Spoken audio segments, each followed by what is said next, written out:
اگر آپ اللہ کو نہیں مانتے تو پھر آپ ان کی ترقی کو دیکھ کر آپ متاثر ہو. نبی صلی اللہ علیہ وسلم کے پاس حضرت عمر رضی اللہ تعالی عنہ آئے. حضرت عمر نے نبی صلی اللہ علیہ وسلم کو دیکھا. جب گھر میں آئے نا کسی کام سے, تو رسول اللہ صلی اللہ علیہ وسلم کی غربت دیکھ کر آپ کی آنکھوں سے آنسو آ گئے. ایک پیالہ لٹکا ہوا تھا اور کھجور کی چھال پہ آپ صلی اللہ علیہ وسلم لیٹے ہوئے تھے. حضرت عمر نے عرض کیا, یا رسول اللہ, جو قیصر و کسریٰ کے بادشاہ جو غیر مسلم ہیں وہ تو اتنی عیاشی میں, اور آپ تمام پیغمبروں کے سردار ہو کر یہ حالت ہے آپ کی. تو نبی نے کیا جواب دیا؟ نبی نے فرمایا, اے عمر, میں تو تجھے بہت عقل مند سمجھتا تھا, میں تو تجھے بہت, یعنی تو ایسی معاذ اللہ بے وقوفوں والی بات کر رہے ہیں بھائی. فرمائے دنیا مسافر خانہ ہے, ان کے لیے دنیا ہے, ہمارے لیے کیا ہے؟ آخرت ہے. تو ہم میں کتنے لوگ ہیں جو آخرت کے لیے سوچتے ہیں بھائی؟ سوچتے سوچتے دنیا دنیا دنیا, پیسہ, دولت, عزت, شہرت, عیاشی, کس طرح معاشرے میں زنا تیزی سے پھیل رہا ہے. اللہ اپنے نیک بندوں کی صفات کیا بیان کرتے ہیں؟ قد افلح المؤمنون. اللہ کی نظر میں کامیاب کون ہے؟ ہماری نظر میں کامیاب کون ہے؟ جس کے پاس دولت زیادہ, وہی کامیاب ہے نا. مجھے لگ رہا ہے آپ لوگ کچھ سمجھ میں بات آ نہیں رہی ہے, ایسے یوں یوں کر کے ہلا رہے ہو. بھائی ہماری نظر میں جس کے پاس پیسہ اور عزت, یہ دو چیزیں زیادہ ہیں. منصب ہے نا, عہدہ ہے, بڑی پوسٹ پہ بیٹھا ہوا ہے جی, بڑے گریڈ کا آفیسر ہے. ایک رکشے والا اپنے آپ کو کامیاب سمجھتا ہے؟ نہیں. کہتا ہے یار میں رکشہ چلا رہا ہوں, اور وہ دیکھو وہ منوڑا کا ناظم بنا ہوا ہے, وہ کامیاب ہے, میں کیا ہوں؟ رکشے والے کو کوئی مبارکباد دیتا ہے؟ مبارک ہو بھائی رکشہ چلا رہے ہو. کوئی دیتا ہے مبارکباد؟ کوئی ناظم بن جائے تو سب کہتے ہیں بھائی ماشاءاللہ بہت مبارک ہو. آفیسر بن گیا آپ کا بچہ, سب کیا کہتے ہیں؟ بہت بہت مبارک ہو. دولت اور عزت. تو آپ مجھے بتاؤ, کیا قارون سے زیادہ دولت کما سکتے ہو؟ ہے بھائی؟ قرآن کہتا ہے قارون جو تھا نا, اس کے پاس اتنی دولت تھی کہ اس کے خزانوں کی چابیاں جانور لاد کے چلا کرتے تھے. خزانوں کی چابیاں اتنی تھی, خزانے کتنے ہوں گے؟ اس سے زیادہ میرے بھائی ہم پیسہ نہیں کما سکتے, اس سے زیادہ ہمارے بس میں نہیں ہے. ہماری چابیاں کتنی ہوں گی؟ کتنی چابیاں ہوں گی بھائی؟ ایک لاکر ہوگا, اس میں نوٹوں کی گڈی رکھ لیں گے, اور کیا ہوگا؟ اس سے زیادہ تھوڑی ہو سکتا ہے. اور وہ نوٹ بھی روزانہ اس کی قیمت آہستہ آہستہ گر رہی ہے. 10 دنوں تک خرچ نہیں کیے تو اور آدھے کی قیمت کے برابر ہو جائیں گے وہ. تو موسیٰ علیہ السلام نے قارون سے کیا کہا؟ اے قارون, تجھے اللہ نے بہت دولت دی ہے, تو یہ اللہ نے دی ہے, یہ تیرا اپنا کمال نہیں ہے. اب تو نے کیا کرنا ہے؟ وَابْتَغِ فِي مَا آتَاكَ اللَّهُ الدَّارَ الْآخِرَةَ. حضرت موسیٰ علیہ السلام نا قارون کو سمجھا رہے ہیں. قارون حضرت موسیٰ کی قوم میں سے ہی تھا. تو حضرت موسیٰ علیہ السلام قارون کو کیا سمجھا رہے ہیں کہ دیکھ تجھے اللہ نے اتنی دولت دی ہے, تو یہ نہ سمجھ کہ تو ہمیشہ زندہ رہے گا, ایک دن تو نے مر جانا ہے یہاں سے. تو جیسے انسان کو جب پیسہ ملتا ہے نا, کل کے لیے بچاتا ہے کہ نہیں بچاتا؟ بینکوں پہ لکھا ہوتا ہے نا, پیسہ بچائیے کل کام آئے گا, لکھا ہوتا ہے نا. تو قارون سے موسیٰ علیہ السلام کے پاس تو پیسہ تھا ہی نہیں, غریب مسکین. مجھے یہ بتاؤ مقام کس کا بلند تھا, قارون کا یا موسیٰ کا؟ حالانکہ پیسہ بالکل بھی نہیں تھا, کیونکہ اللہ راضی تھا موسیٰ علیہ السلام سے.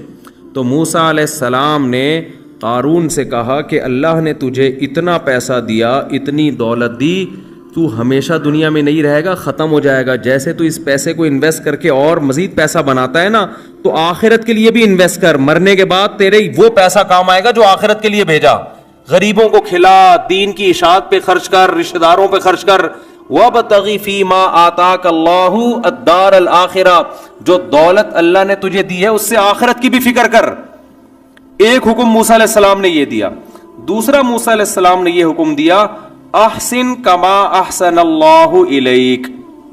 اللہ نے تیرے ساتھ اچھا سلوک کیا نا, دوسرے غریب ہیں, اللہ نے تجھے بہت زیادہ پیسہ دے دیا, تو اب تو بھی مخلوق کے ساتھ اچھا سلوک کر اور تو بھی اچھے اعمال کر. اس کا شکر یہ ہے کہ تو بھی اللہ کا شکر گزار بندہ بن جا. دولت دی ہے تو نماز زیادہ پڑھ, روزے زیادہ رکھ, غریبوں کو زیادہ کھلا, عبادت زیادہ کر تو دوسروں سے. جیسے ہمارے نبی صلی اللہ علیہ وسلم پوری رات جب عبادت کرتے تو آپ کے پاؤں مبارک سوج جایا کرتے تھے. امی عائشہ رضی اللہ تعالی عنہا نے فرمایا کہ اللہ نے آپ کے اگلے پچھلی خطائیں معاف کر دی ہیں, تو آپ اتنی عبادت کیوں کرتے ہیں؟ تو آپ صلی اللہ علیہ وسلم نے کیا فرمایا؟ افلا اکون عبدا شکورا, تو کیا میں اللہ کا شکر گزار بندہ نہ بنوں؟ جب اللہ نے مجھ پر یہ احسان کیا کہ میری خطائیں معاف کر دیں, تو مجھے بھی تو چاہیے نا کہ میں اللہ کی دوسروں سے زیادہ عبادت کروں. تو موسیٰ علیہ السلام نے قارون سے کیا کہا کہ تو نے دوسروں سے زیادہ اللہ کی اطاعت کرنی ہے, کیونکہ اللہ نے تجھ پر احسانات دوسروں سے زیادہ کی.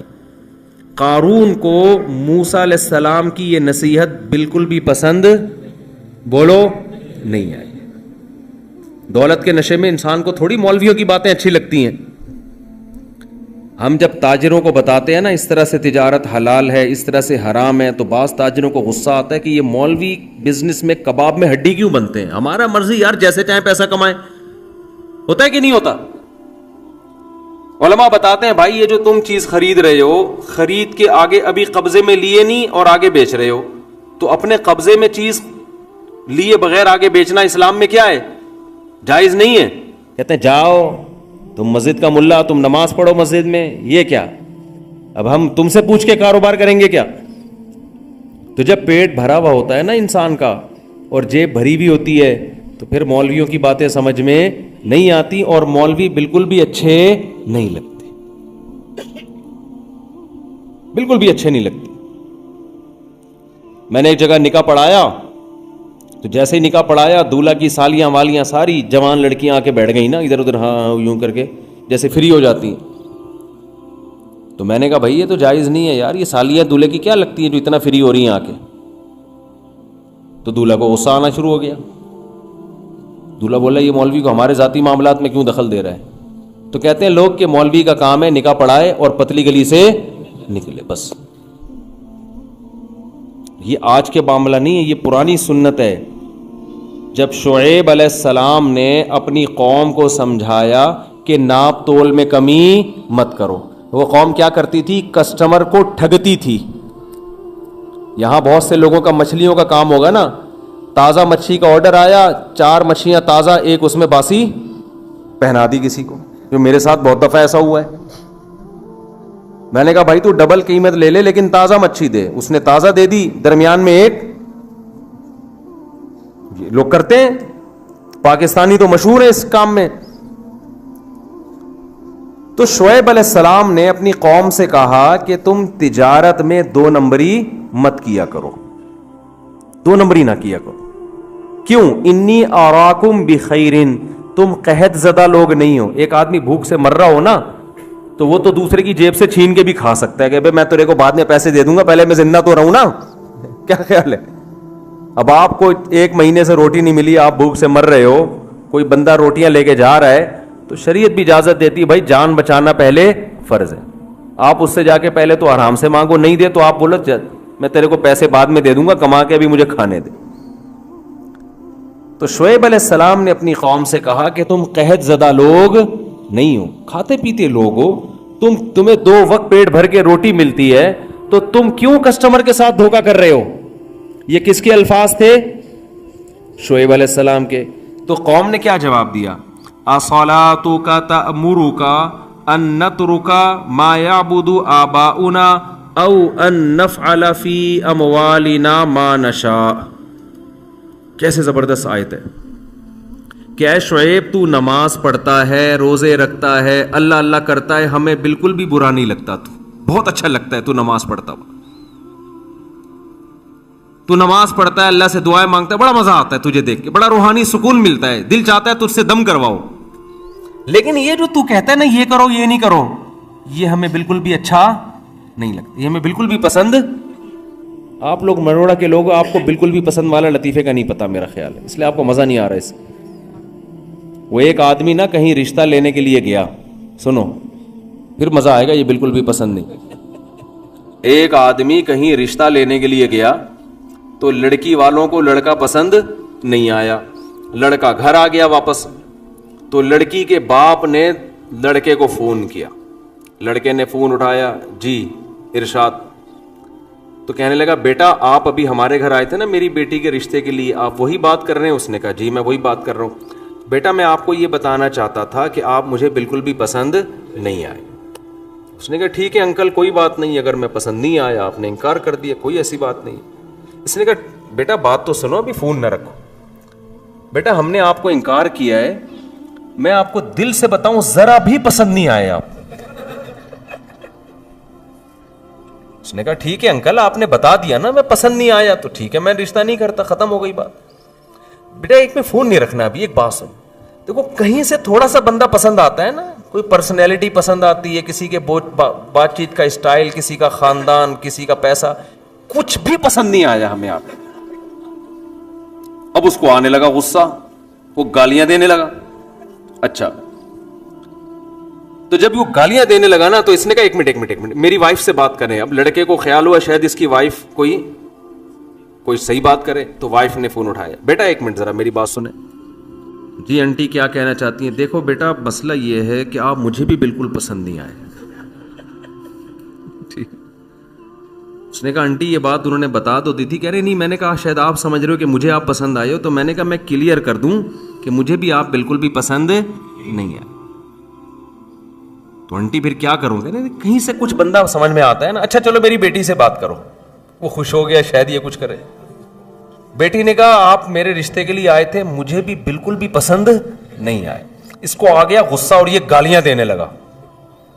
گالیاں دے کے اس نے فون رکھا ہے. اتنے میں ان کا فون آ گیا جن کو یہ پسند آئے تھے. سمجھ میں آ رہی ہے؟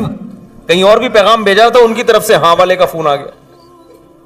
تو اس نے جب فون اٹھایا نا لڑکے نے، لڑکی کے ابا نے کہا آپ ہمارے ہاں رشتہ لینے کے لیے آئے تھے؟ اس نے کہا تمہاری ایسی کی تیسی. گالیاں دینے لگا نا. وہ حیران کہ یار یہ بول کیا رہا ہے. کہہ رہے بیٹا بات تو سنو. کہہ رہے نہیں سنتا میں تمہاری بات. گالیاں دینے لگا. کہہ رہے بیٹا ایک بات سن لو. کہ کیا بات ہے؟ کہہ رہے بیٹا ہمیں آپ بہت پسند آئے تھے، لیکن آپ کا جو لب و لہجہ ہے نا اس کے بعد ہمیں آپ بالکل بھی پسند نہیں. اب آپ ہمیں بالکل بھی پسند نہیں. تو شعیب علیہ الصلاۃ والسلام کی نماز ان کی قوم کو بالکل بھی پسند، شعیب علیہ السلام کی نماز پسند تھی، روزہ پسند تھا. شعیب علیہ السلام کی نصیحت ان قوم کو بالکل بھی پسند نہیں تھی کہ آپ یہ کیوں کہتے ہو کہ کاروبار ایسے کرو ایسے نہ کرو. ہمارے حضرت مفتی رشید احمد صاحب رحمہ اللہ تعالی جو تھے، وہ بھابھی کو پردے پہ بڑا زور دیتے تھے کہ بھابھی دیور سے پردہ کرے. ہے نا اسلام میں سالی بہنوئی سے پردہ.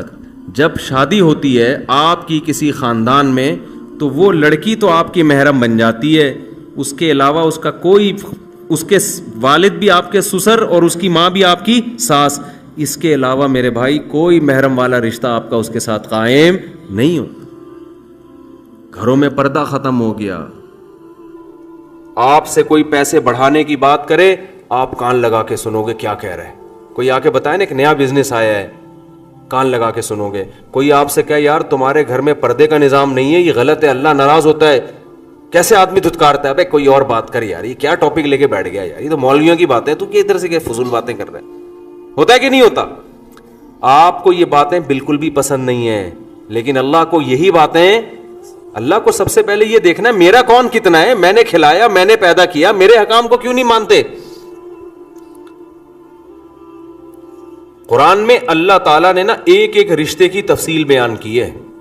پردے کا جب حکم آیا نا تو اللہ نے بتایا کہ عورت اپنے باپ سے پردہ نہیں ہے، اس کا اپنے بھائی سے نہیں ہے، بھتیجے سے نہیں ہے، سسر سے نہیں ہے، شوہر سے نہیں ہے، شوہر کے بیٹے سے جو ستیلا بیٹا ہوتا ہے اس سے نہیں ہے، شوہر کے باپ سے نہیں ہے.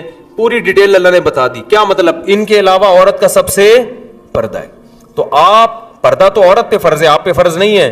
لیکن آپ اپنی بیوی سے فری ہو کے بات کر سکتے ہو, اپنی ماں سے ہنسی مذاق کر کے بات کر سکتے ہو, اپنی بہنوں سے ہنسی مذاق کر کے بات کر سکتے ہو, اپنی بھانجیوں سے بے تکلف ہو سکتے ہو, اپنی بھتیجیوں سے بے تکلف ہو سکتے ہو.